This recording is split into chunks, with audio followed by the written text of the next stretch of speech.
ఎన్టీఆర్ జిల్లా నందిగామ శివారులో ఘోర రోడ్డు ప్రమాదం చోటు చేసుకుంది. లారీని ఒక ప్రైవేట్ బస్సు ఢీకొట్టింది. హైదరాబాద్ నుంచి వైజాగ్ వెళ్తున్న కావేరీ ట్రావెల్స్ బస్సు లారీని ఓవర్టేక్ చేయబోయి మరో లారీని ఢీకొట్టింది ట్రావెల్స్ బస్. ప్రమాద తీవ్రతకు నుజ్జు బస్సు ఎడమ భాగం అయితే అయ్యింది. రోడ్డు ప్రమాదంలో పలువురికి గాయాలు, ముగ్గురు పరిస్థితి విషమంగా ఉంది. మెరుగైన చికిత్స కోసం విజయవాడకి తరలించారు.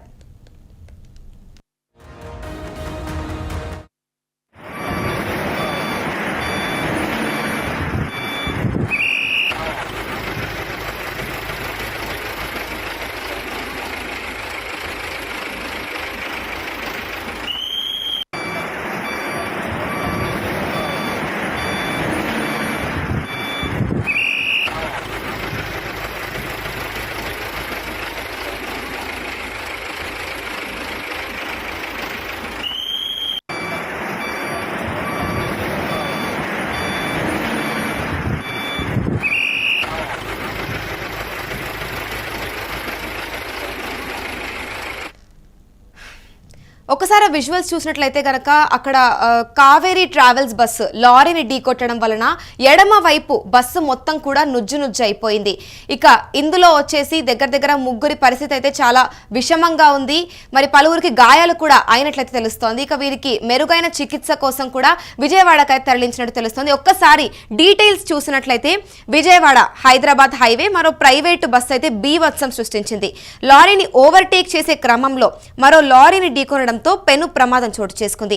జిల్లాలోని నందిగామ శివారు అనాసరంగా బైపాస్ వద్ద హైదరాబాద్ నుండి విజయవాడ వస్తున్న కావేరీ ట్రావెల్స్ కు చెందిన ప్రైవేట్ బస్సు లారీని అతి వేగంగా ఓవర్టేక్ చేస్తూ ఢీకొట్టడంతో ప్రమాదం సంభవించింది.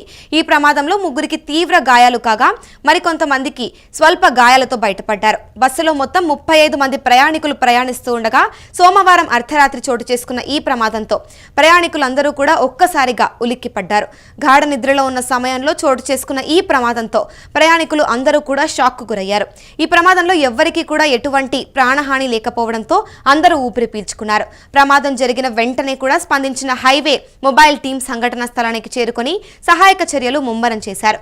ఇక క్షతగాత్రులను దగ్గరలో ఉన్న నందిగామ ప్రభుత్వ ఆసుపత్రికి తరలించి ప్రమాద చికిత్స అయితే అందించారు. ప్రథమ చికిత్స అనంతరం కొంతమందికి మెరుగైన వైద్య చికిత్సల కోసం విజయవాడ తరలించారు. కేసు నమోదు చేసిన నందిగామ పోలీసులు దర్యాప్తు అయితే చేపడుతున్నారు.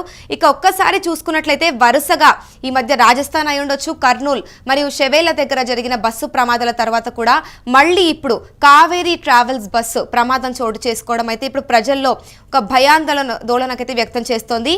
ఇక ఈ వరుసగా జరుగుతున్న బస్సు ప్రమాదాల్లో కూడా ప్రజల్లో భయాందోళన వ్యక్తం చేస్తున్న నేపథ్యంలో దీనిపై ప్రభుత్వం కూడా చర్యలు తీసుకోవాల్సింది.